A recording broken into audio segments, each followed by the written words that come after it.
Hi, welcome to Who Are You Wearing, the fashion podcast that's not really about clothes. I'm Alice, and my guest this week is a total Scottish legend, who frankly doesn't get enough flowers for just how great his outfits are. You will know him as the iconic Naveed in Still Game, and also from shows like River City, Dinosaur, and Department Q. He's also the king of the side quest, having recently released a Scottish World Cup song. I mean, who hasn't at this point? And I spotted he's also been doing a bit of modelling too. It is the very suave Sanjeev Kohli. Sanjeev, welcome to the dressing room. Wow, and I honestly did not know what the colour scheme was going to be till I came, so add psychic to your list. Yes. Add colour psychic, because genuinely, I wore this cardigan today for a reason. Okay, do you want to tell me the reason? Well, because you asked me very kindly. Yeah. That we met on occasion. Yeah. You always bring it. I mean, today you just look amazing as always. And we've chatted about clothes at various events and games of squash, weirdly. Not really. So I was dead chuffed to be asked. I thought, right, I'm going to bring an outfit that I'm into these days. So I bought this cardigan on Facebook. Okay. Right, not Facebook Marketplace, but just it came up, Just as like an an ad, advert, right? yeah. Now, I've been burnt by Facebook before. Yes. I mean, I'm the guy they see coming. They know exactly how to pitch it to me. If it's between 30 and 40 quid, and Mr. Tight Arse here will probably try and buy it. Yep. So I've happened before. I tried to buy a pair of brogues, Yep. and they didn't materialise at all. Okay. But they know that I'm not going to chase 40 quid. That's what they rely on. So I did it again, right? Thought I really like this cardigan. I just love the geometry of it. I've got a bit of a maths brain, so I love repeating patterns. And it speaks to me of the 70s. I'm a 70s child. Yep. I was born in 1970. So I just love the colours. So I thought, right, I'm buying that. And then I waited, and then I don't know if you were there, but they launched the catwalk exhibition at the V&A. Yeah, I was right? there, yeah. Oh, you were there? Yes. Because everyone was there. So Literally. forgive me for not seeing you, because it was a sea of style. And there was about 1,000 people there. So I thought, I'm going to wear this. And I wore this outfit, actually. So this is just a tie that I had. I can't remember where I got it.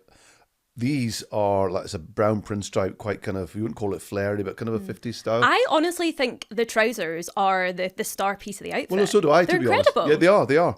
And I got, these are the brogues that I should have got on Facebook, but I ended up actually buying these for more than 40 quid. Yes. I've learned my lesson. When you spend more than 40 quid, the thing bloody shows up. So this is what I wore. And it was the wettest night ever. It was. All these little fashionistas dripping. You're kind of thinking, okay, are the fashionistas going to make it out? Because a lot of them are soluble. Yes. As we know, fashionistas are soluble. You never see them down the baths. And some people have come straight from the work. Other people are gone for it. And a guy came up to me and he saw the cardigan and he went, well played. I said, thanks. What do you mean? He said, The Shining. As in the film The Shining. I'm like, I suppose it does look a bit like the carpet in The Shining. That's so specific. Why would he look at you and be like, I think he's gone for The Shining? Well, that's the thing. Another guy came up and said, Overlook Hotel from The Shining. 5 or 6 people said to me, well done. No. I think what I've done is, I've just not read the small print. Yes. I bought The Shining cardigan without knowing that I bought The Shining cardigan. Oh my God. So I think that's what's happened. And that's exactly what this is, right? There was this amazing looking creature. You probably saw them. I can only describe them as sexy Darth Vader. Okay. They were about 6'8" in heels, had a kind of Balenciaga mask thing going on with horns and a mesh. You couldn't see their face. And they're just gliding about. And everyone's like, oh my God, look at them. They were amazing. Creature comes hovering over. And me and my wife Fiona are like, oh, this is interesting. And then they leaned over, all 6'8" of them, went, love your cardigan, by the way. In that voice. And then hovered off. Well, So, if the spooky ghost fashion divas like it, then that's you're the market on I was something. trying to crack. And then a few other people mentioned The Shining. And a guy I know from Glasgow who's very kind of on point fashion-wise said, and I said to him, look, mate, what's this gain? What's this giving you? What are you thinking of when you see this? And he went, is it the carpet at Hillhead Library? Oh, So I'll take that as well. maybe it's the same carpet. It might be because I can believe that. I mean, it couldn't be any other decade. They could probably actually nail it to a day in a month in 1972. Yeah. When they made these and then stopped making them. But is it weird though that being a child of the 70s and back then this obviously went out of fashion so quickly, and now all us youths are like, oh my God, it's fashion, it's vintage. I genuinely like. There are certain fashions that I'm like, well done for coming back. Yeah. There are other ones like WT actual F. Yeah. I didn't think frosted denims were coming back. Frosted denims? Well, there's a whole frosted denim thing, which was very 1986, which were horrible then. Yeah. And I see it on the kids now, and I'm like, no. What group chat was I missed off? No, this isn't. Learn from our mistakes. Learn from our mistakes. And I did worry about the mullet to start with, but I'm on board now. I agree. I'm on board, but not everyone. It's like anything. Not everyone can carry it off. I can't carry off a lot of things. I'd like to think self-awareness is important, isn't it? I'm not saying that be Scottish thing and do everyone down. It's like there's always going to be someone, like sit down, Tenko, if you dare to wear a hat. Do you know what I mean? It happens. It's very hard to peacock when you're not in the mood. Yes. You have to be in a good place, I think. Yeah. And I've had my struggles with mental health, and I think it's pretty obvious when I am struggling because I tend to dress down a wee bit and be a bit more neutral. But I sometimes find the opposite. I sometimes find if I'm really struggling, like I partly think part of the reason I wear bright colours is it helps me talk to people. Like I'm such a shy person, and when I started dressing in a certain way, people would say, "Oh my God, I like your outfit," and that's an in, and that is how I could build relationships. That is very interesting, but then you have to get over that hump, don't you? Because if you say someone came at you, would that destroy you? You know what I mean? Or just depend on the person? As in came for my outfit? Yeah. Or... Yeah. As everyone said, oh, calm down, you're in Edinburgh now, or whatever. I think it would depend. So I'm from a small town called Elgin. And are you from Elgin? Yes, I am. Right, yeah. Okay. And I had to move back there for a time. And I think when I first moved back, I tried to live as though I was still in a city, and there was times when I would just wear outfits that, like, even now I'm like, no, that was a ridiculous choice. But there's one day I was walking about and this guy just looks at me, he goes, "That is fashion." And I was like, actually, I'll take it. Like, you don't have to understand it. Yeah. And sometimes if someone just acknowledges, like, sometimes people, what they mean is, I see you are wearing something I'm not used to. Yeah. They don't really mean that is disgusting. Aye. But if they did think it was disgusting and I didn't like their outfit, then actually it's not really a problem. Of course, there are some people, like, there's someone in my family, if he ever liked my outfit, I would burn it. Yes. Because he has less than no taste. So, you're right. I do a lot of comparing. I go to a lot of, like, black tie events. Yeah. And I have that thing of, well, I better wear black tie then. And then I did were you at the Pride of Scotland Awards? No, I wasn't. But it was like blue. The colour's blue at Pride of Scotland. Everyone was wearing. But was that an edict?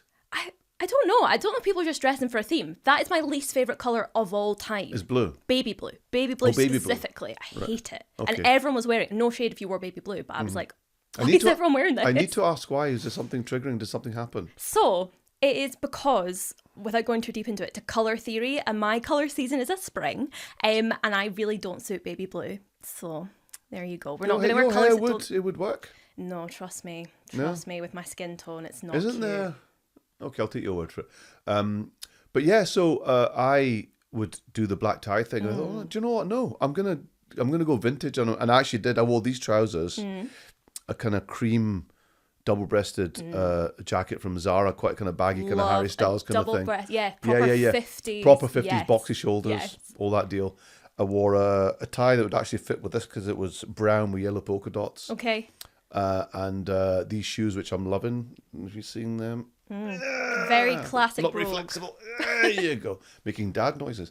Oh, by the way, also, can I say, Scotland, up your sock game. Think about the colour of your socks. It's a recent thing for me.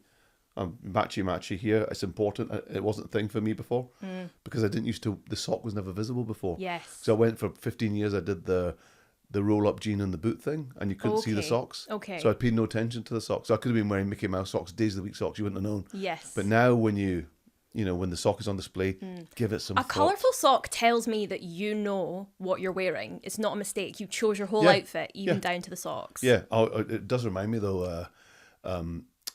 I think airports are where dignity go to die. Okay. Right? Discuss. Well, because the security.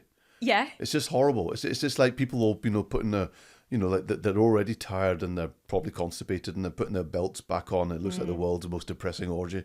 And so I saw this poor woman, right? I saw her going into security and she looked amazing. Yeah. Like proper power suit, like pinstripe suit, hair in a bun with, I think, chopsticks in it. She looked great. Yeah. Really cool glasses and these big, big boots, really, really cool, sexy boots. She had them on and she's looking ready to kill London. But not dressed for the airport. No, because when she came through the other end, putting her belt on a full foot shorter because the boots are off, and she was wearing days of the week socks. Okay. And it was the wrong day. Oh no. So I judged her.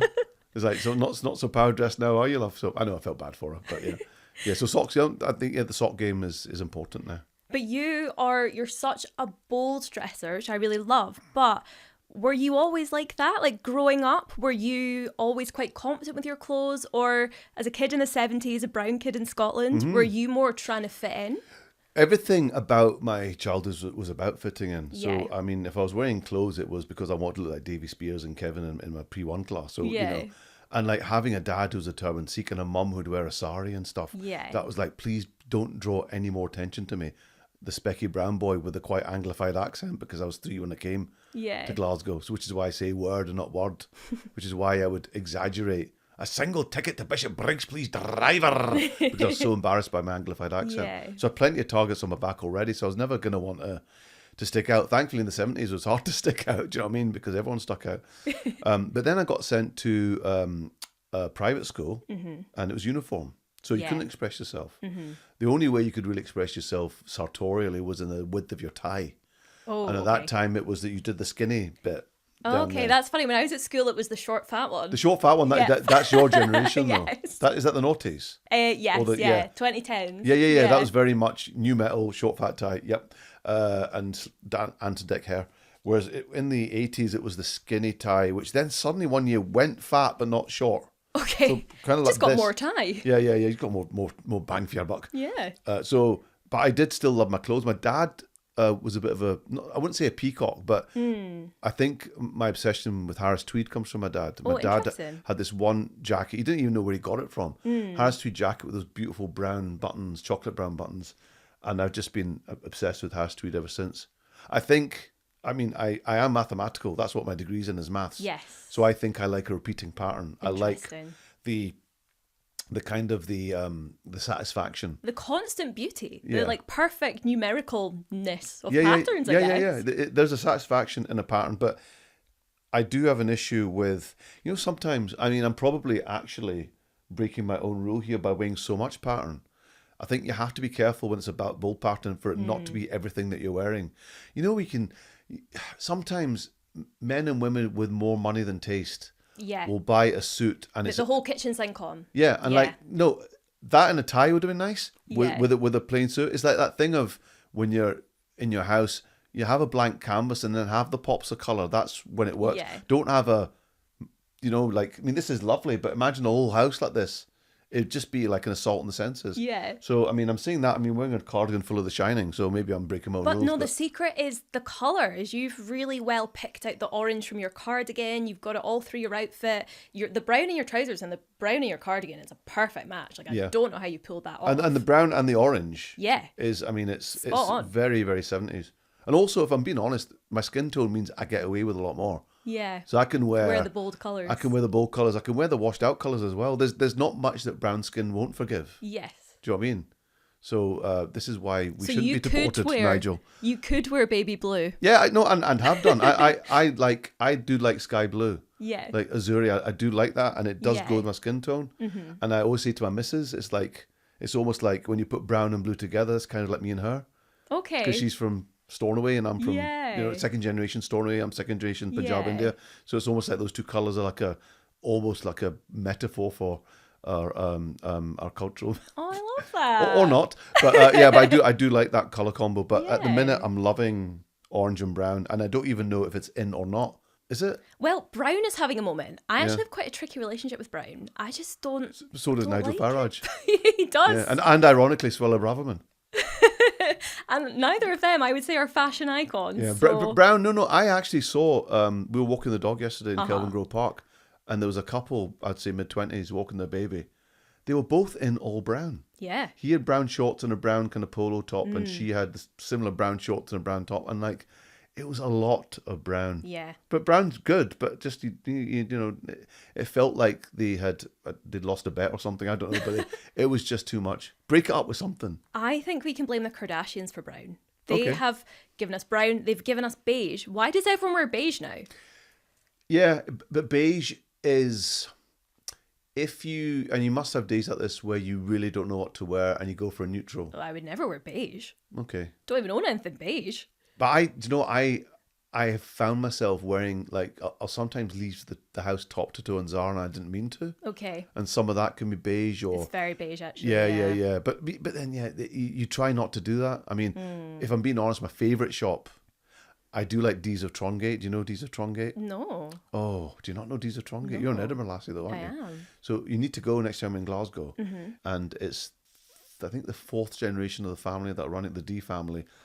And it's amazing. It's like old mod fashions, 3-button suits, monkey boots, docks, a lot of paisley pattern, and it's a real institution, and a lot of Gabici kind of knitwear. So what have you bought out of there then? Recently I did buy a kind of Gabici top. I love a Prince of Wales check. Okay, yeah. So I bought a Prince of Wales check, trousers, dogtooth trousers. I bought... in fact, they called the jacket the Statham. So it's a Jason Statham jacket, the Statham. Yeah. And it had that kind of, it's maybe kind of past the hip, 4 or 5 buttons, and the contrasting colour, and a lovely check. So, I mean, very Jason Statham, but one with the right stuff. It's a lovely jacket. So you need to go. Yes. Do they do women's wear? They don't, but a lot of women come in and buy men's stuff. Okay. So get the oversized blazer. Yeah. Well, except you wouldn't get a blazer there. But you would get a lovely pair of monkey boots. And it's one of those things, it never ever changes. It's, and you go in there and you'll see like a 70-year-old really stylish mod buying like a pork pie hat and stuff. I love when you see those people that have clearly dressed in the same way for like the past 50 years. And it's just so... It's so like indicative of their personality, and I just love that like conviction that they've just not been swayed by trends. They're like, no, I liked this when I was 20. I'm gonna wear it when I'm 70. I love that. Well, also I sometimes think to myself, just commit to a look. Like even with the sort of like when everyone was wearing the skinny jeans. I need to tell you this first of all. Okay. When skinny jeans became a thing, right? Yeah. I'm 55 now. I was 38, 39, right? I thought, well, you should be wearing that because everyone else is, and also you've got long legs. I mean, it would work on you. Yeah. So I went to Top Man and I bought a pair of skinny black jeans and I returned them 2 days later. And she said, do you mind if I ask what was wrong with them? I said, I was wrong with them. I looked like an amputee spider. Why did you let me leave this shop as a 39-year-old with skinny jeans? But then I did get back on board and I rolled them up and I did the boots thing. So when trousers suddenly got big, and then it was a tash and the beanie thing, it took me a wee while to get on board. I wasn't an early adopter, so I'm a slightly. I do. You're cautious adopter. I think so. I'm never the first. The vintage thing, the Harry Styles thing, I think is timeless, and I think, when you get to a certain age, you maybe have to think, don't think of what's going to be fashionable. Think of what's going to be stylish. Yes. Because style is timeless and fashion is only now. Yes. And that's a direct quote from Hall & Oates. Chanel said something very similar. Yeah. But I think we have to get into some outfits now from your career. I have to ask, do you remember the first time you were made up as Naveed and seeing yourself in the makeup and the outfit? Like, do you remember that? Well, I just remember because I don't know if this is definitely true, but my memory is when I got approached to play Naveed. So first of all, I used to write for Tune the Fat, and I knew Ford and Greg. And I used to produce Tune the Fat on the radio and write sketches for it. So it's kind of part of the team sort of thing. And then this Still Game came along. And they said to me, you are still going to have to audition, but we want you to play this character. And Greg had said to me, when you impersonate your dad, it makes me laugh. So I think I must have said at some point, well, can I play him like my dad, a turban Sikh? Yeah. Right? Now, that couldn't work because episode 6, season 1, Wedding, nay drink at a Muslim wedding, right, was the punchline. Now, you can't say nay drink at a Sikh wedding. Have you been to a Sikh wedding? No, I've never. It's like a fucking brewery. Okay. There's booze everywhere. I and didn't it's know free. that. Oh, 100%. Get yourself to Sikh wedding. Sounds great. Get yourself to Sikh wedding and write off the next day. Yeah. Because it's free beer. There's bottles of vodka and gin and peach schnapps for some reason at every table, and you don't pay for a thing. So you could not say nay drink at a Sikh wedding. So I think they had to change my character to... And did they already have that story written? I can only imagine they did. Yeah. It's a good joke. Yeah. Oh, no, it's a great joke. Yeah. And also with the Muslim thing, because it's very clever writing. It wasn't like, Naveed is a Muslim and that's what defines him. Yeah. It was like 3 seasons in, there's a gambling episode and he says, cardigan, what a riot, we just play couple all night. And it's just a subtle reference to his being a Muslim. Again, you couldn't say Sikhs don't gamble. So that was the reason why he couldn't be a Sikh. But for the most part, he was my dad. Yeah. And he dressed like my dad. So those kind of tank tops and tie combos. I mean, my dad was more stylish, I would say. Yeah. My dad had more of an eye on matching things. But no, it was like, I am my dad. Yeah. And then even because what they'd do was they would give me a belly, because Naveed's got a very Punjabi build, right? Which is basically a potato with four straws poked into it. It all goes here, and I'm fighting it right now. Our limbs are like dangling like this. You like those things you get outside car showrooms? Yeah, no, I can picture it. So 4 of them into potato, that's the Punjabi build. So Naveed's got this Punjabi build, and they recreated that by putting a pillow up my vest. And that just changes the way you walk. So suddenly you're like this, and then you are prowling. Yeah. And then Michael, the director, had explained, he said, Naveed is the richest man in Craiglang. I mean, he's Billy Big Boss, or Balvinder Big Boss. So it defines the way you walk, and he's the richest guy there.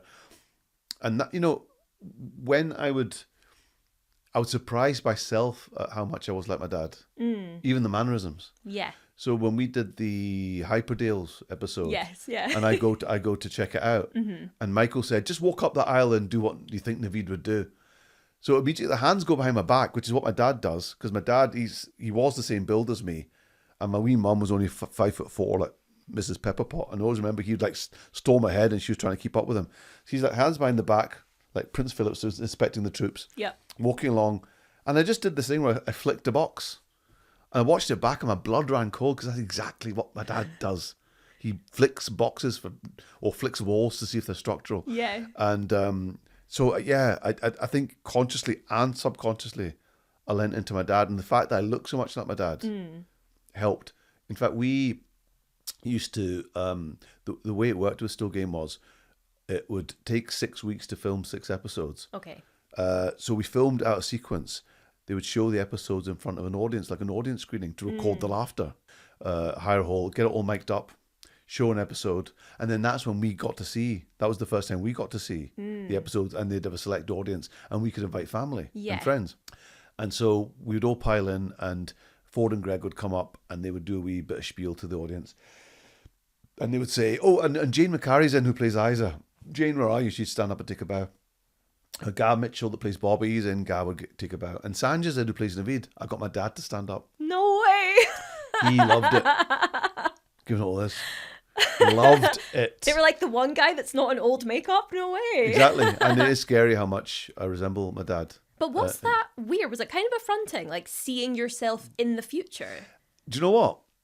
Still Game started in 2002. Now, when did the hipster thing kick in? Oh, maybe like 2006, 2007? Yeah. I predated that by 5 years. I'm wearing tank tops and a beard you could hide the badger in 2002. But also knowing that I have an option. That is what I will look like if I don't shave. Yeah. And no, I found it very comforting. It's like Naveed to me felt like a very real person. Because it's so well written. Not by me, by the way. Ford and Greg write every single word of Still Game. But then I can bring...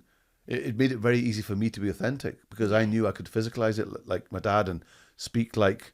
Because my dad actually wasn't as Ouija as Naveed. So I could take my dad who spoke like this. Check the pressure in your tires, check the pressure in your boiler, check pressure everywhere, you cheeky bugger. And then just give it that twang. Yeah. Because I grew up in Bishop Briggs, which is a very vanilla neighbourhood, actually. There's only really 2 or 3 Asian families. And then I got sent to St. Aloysius, which is a fee-paying Catholic school. So again, 3 brown boys in the building. But then I would go to the Sikh temple on a Sunday. And that was when you would hear, right? You would hear your pals, right, from the south side, right? They were Glasgow, but Asian as well. It's like the perfect fusion accent, isn't it? So, and I got to celebrate that, because I think it's, especially now, the way things are going politically, I think it's really important to celebrate all the Glaswegians, all the colours, all the accents. And so I was able to bring that authenticity. But you've been in so many things. Is there any other characters' outfits that really stand out as sort of being special to you? Department Q. I'm having the time of my life. Yeah. What an amazing wardrobe department, by the way. Just generally. I mean, a lot of people are struck by how it's quite jarring. It's like, is this set in the near future? When is this set? We know it's sort of present day. Is it though? The hair, the outfits. I love that. I love it. It's quite Netflixy, but it's it's the 70s, but it's also 2030. Exactly. Yeah. So yeah, you can't really pin it down, can you? And my character, Martin, just gets the best psychedelic gear. I mean, the hair already is a talking point. Yeah. And the best dressing gown. It's not even just the best dressing gown I've ever seen. It's the best thing I've ever seen. Okay. So there's a scene, and I get to do Tai Chi in it.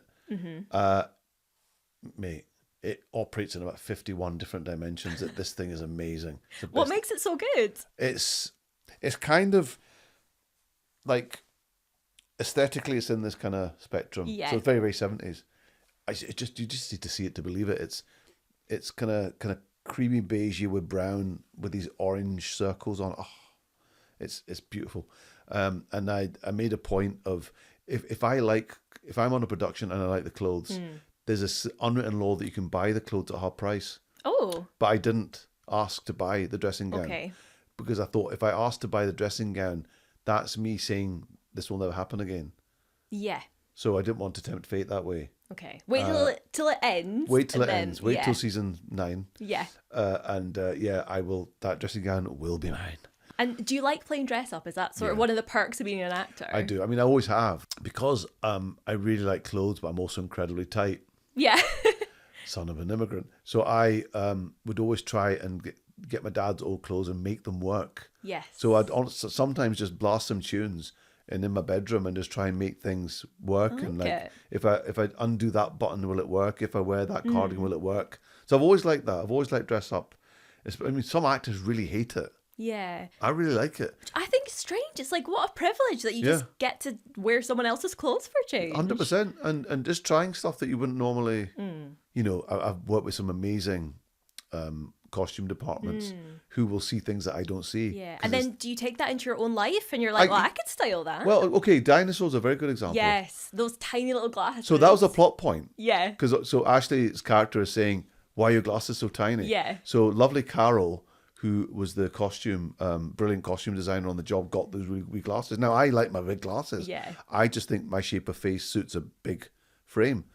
I put these on, I thought, actually, I would never have tried these on, and I think I'm wearing these. Were they real? Like they were real. They weren't prescription glasses, but they were. Okay. So I had to pop so I'm really, really put them on. Just... Well, I'm also really, really. Yeah, but you have your lenses in, yeah. I do. So I can't imagine you are as short-sighted. Do you know what your number is? Minus 9.5. 9.5? Yes. I'm minus 5.5. There you go. I mean, that's years of proper masturbating. So I'm very, very blind. And so when I'm working, I pop in lenses, and then they gave me non-prescription glasses. But I thought, I think I'm rocking these. And I would never have picked them out of a lineup. So the last pair of glasses I wore, that I bought, not these, and I went for wee glasses for a wee change, and that was, I would never have picked them normally. So sometimes some you just need to get a wee kind of suggestion. Do you not from someone hate else. though, as a glasses wearer, like you try on the sort of plastic lens glasses and you're like, oh yeah, these look good. Then you get your prescription in and it's a different ball game because your prescription's that like thick. Also, you'll know this as well. I mean, you're not as short-sighted as me, but there's this whole thing about edge thickness, which means you cannot have metal glasses, for example. Yes. You can't have, those kind of sleek wire trim glasses. You have to go for these, which I don't mind. I mean, I like thick legs in glasses and people. So I don't mind it, but I'm restricted to the glasses I can wear. And glasses are a big part of who I am. Yeah. I mean, I've worn glasses since I was 5. And I have a theory that my face has grown to accommodate the glasses. But yeah, sometimes it just takes someone to maybe just take you down another path. Say, do you know what? Yes, small glasses. What was the other job that I did that I really liked the clothes? Because I do work with really, really good... Oh, yeah, that's it. It's a show called Magpie Murders. Oh, okay. So that show that was a really cool show. It was a murder mystery told in two timelines. Okay. Because the current day timeline is about a writer who gets killed. So the modern day timeline is who killed the writer. Okay. But there's a timeline in the 50s, which is where his book is set, which is unfinished. And that's another mystery. Nice. So all the actors got to double up. Yeah. So in the present day, I played this sort of lawyer figure, sort of like a sort of Harry Etonian, sort of, well, I couldn't possibly disclose that. And in the past, I was an Indian doctor. Yeah. But I had like a hat. And I have an issue with hats. Yeah. I cannot find hats that suit me. They gave me this trilby, and like, oh my God. Trilby's a good hat, though. But then can you, that wearing a trilby in Glasgow? Yeah. You know? You could. Well, I don't know You about could. that. Okay, wearing a trilby in Elgin?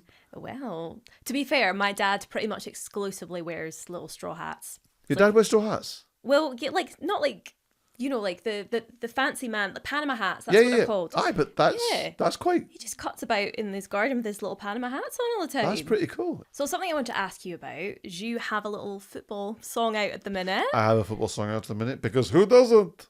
Do you want to tell us a bit about your football song? Yeah, because, you know, there aren't enough of them. Yeah, so I have had a melody kicking about my head. So I am quite musical, but not musical enough. I had 3 piano lessons, and biggest regret in my life is not carrying them on. Yeah. So I had this melody in my head, and then Scotland were doing well in the qualifiers. So I made a deal with myself, whereby if Scotland qualified, I would write the song. And during the process, I've got this folder in my iPhone, which is like comedy ideas. Okay. So I was putting these rhyming couplets in. Yeah. So I had this, some of my best work. The fact is we were there and we were living the dream, fueled by high cholesterol and low self-esteem. So that was already my notes. I thought, well, that's going to be in the song. Yep. And then Scotland qualified. That Denmark game, I don't know how much you're into football. But I know that we're in the World Cup. But I'm talking to a lot of people that watch the Denmark game, and Yeah. they say, I don't know about football, but Christ, that was good. that was drama you couldn't write. Yeah. The way, shoot! I mean, it was just beautiful. As a football fan, and I've talked to people who aren't football fans that are as excited. Yeah. So after that game, I said, well, I definitely have to write this song, and that's going to be a verse of it. So it's called Back in the Game. I'm 55. We qualified for everything when I was a kid. We qualified in 74 and 78 and 82 and 86 and 90 and in 98. And then there was a 28-year drought, and now we're back. I knew there would be 50 million World Cup songs, right? So I thought I need to stand out in a crowded marketplace. I knew there'd be a lot of no Scotland, no party. Yeah. And that's fine. I mean, I 100% agree with the sentiment. I love what the Scots are doing in Boston, by the way. Yeah. Just making friends. So good watching all Making those friends. videos. And, on a slightly political note and a sort of not a fashion note, but a design note, how lovely that the Saltire, which the right wing did try to hijack, is a symbol of togetherness and that's community. Such a good point. 100%. Yes. All the guys that thought, all the guys that funded the Saltires going up in the streets of Glasgow. Try and take our Saltire. Yeah. Don't think so. It's not a St. George's flag, it's a Saltire. It's a very different vibe, mate. So I'm glad that happened. So I have no issue with no Scotland, no party. But I thought I need to make mine different. I want to tell the story, and I want it to sound quite menacing. It does sound a little bit menacing. I mean, I think I maybe overdid it because I didn't know how growly I'd become. A nation only 30,000 square miles in size. I really, and I hope you take this as a compliment, I really hear like Arab strap. Like just the You're not the first to say that, and I love Arab strap. Yeah. And Aidan, if you're watching, mate, collab, cover. I can see that. No, I'm a big fan of Arab strap, so I'll take that. My friend listened to it, and she said it sounds a bit like Billy Joel's "We Didn't Start the Fire." But the depressed version. But then I thought, Christ, I bet you Billy Joel writes a Scottish World Cup song and mine gets buried. Yeah. And in my head, not actually vibe-wise, but not actually sound-wise, in my head, I was thinking Vindaloo. Yes, yeah. In the terms of it being uplifting, but also kind of a dark edge. Yeah. But also, I'd Born Slippy Underworld, sort of. Okay. Obviously, it's very different to that. Yeah. But just in terms of a spoken word kind of thing. Yeah. But I did want bagpipes. That was a non-negotiable. Yeah, totally. I just think that melody sounds great in the bagpipes, but also I want a whole stadium singing this. Yeah. Because you won't remember this. 1996, when England were in the Euros and it was football's coming home. Do you remember the song Three I know the Lions? song, Right, okay. yeah. Mm-hmm. So it got to number 1 and everything. It's a cracking tune. It's a Lightning Seeds and Badil and Skinner. It's a great tune. It's a really good football song and a good song anyway. The semi-final of the Euros, Germany beat England on penalties, right? Mm-hmm. So Wembley Stadium it was like someone had put a bread knife into a bouncy castle. They were like, And then someone just started singing 3 lines. Yeah. And then the whole stadium started singing 3 lines. And there's a really lovely long shot of David Baddiel and Frank Skinner like that. They did that. We wrote that. Yeah. So I would love a stadium full of Scots doing the oh. Yeah. I'd love it. Good luck. Well, before you go, I'm going to finish with something quite fun. This is the Who Are You Wearing quick change round. So just give me the first answer that pops in your head. I'd say to get to know your wardrobe better, but I actually think I know your wardrobe quite well. Okay. So, question 1. What are you wearing when you want to feel your absolute best? Vintage. Nice. Love it. Same. What's one item of clothing that you would never throw away? Belstaff jacket. Oh, is it like a vintage one? Or? No, got it for my 40th and I'm going to be buried in it, I think. Nice. I don't wear it enough, actually. Well, go home and wear it. I will. Sounds great. Yeah. Number 3, what is the most you thing in your wardrobe? Oh, that's a very good question. It might be these trousers right now. Yeah. Because they're brown. Yeah. And fabulous. And a little bit vintage. And fabulous. And they're actually short-sighted. They can't see 5 yards ahead of them. So, yeah. Actually, it might be these. Amazing. Yeah. So what is a fashion trend that you do not like or you would not be convinced to try? Frosted denims. Yeah. I don't understand. Like I say, if I'd have been on that group chat, I would have nixed it. Fair. No, thanks. Is there anything that you've worn that you've regretted? Oh, yeah. I look at pictures from mostly my 30s. Yeah. There was a T-shirt in particular. And I was a dad by this point. I should have known better. Because I'm holding my baby, who's now 24. And it was, where did I get? I can't remember, but there was just too much going on the thing. There was a camel thing going on. There was red and white stripes. There was a tiger's head. I just looked like a casino in a bad way. Yeah. And I'm looking at a lot of photos from my 30s and actually shuddering. Interesting. And I'm hoping that doesn't happen in my 70s when I look back now. Yeah. When I watch this podcast in my 70s, I'm like, what was I thinking? There is no chance. I hope not. There is no chance. I hope not. And then, final question. If your wardrobe could only be one colour for the rest of your life, what are you choosing? Sky blue. Oh, controversial. Okay. I'll allow it. You'll allow it? Yeah. Okay. And then finally, something I'm asking everyone. I need a name for my mannequin lady. I'm wondering if you have any suggestions of what we could call her. So that pattern is reminding me of, what's that kind of Moroccan, that pattern? There's a name for it. And I have a mental block with it. I can't think. Yeah, because there's a sort of a regal crown thing going on. But it's like, I would say Yas Queen. Yas Queen the mannequin. Yas Queen the mannequin. But just make it one word, Yas Queen. I like that. Yeah. This is Yas Queen. Yas Queen, yeah. And it sounds like a Pakistani name. Totally. Yas Queen. Like, what do you call a Pakistani bodybuilder? I don't know. Massive physique. So this is Yas Queen. She's visiting from Lahore. She's a very stylish lady. Yas Queen. I love it. Thank you so much, Sanjeev. This has been so much fun. Thank you. That was such a great chat with Sanjeev. I love getting into vintage and colour and Yas Queen. I think I like it. But if you enjoyed that episode, you will find us on YouTube, Instagram, TikTok, and I would love if you could give us a subscribe and a follow so that you can keep up to date with who's going to be joining me in the dressing room next. See you next time.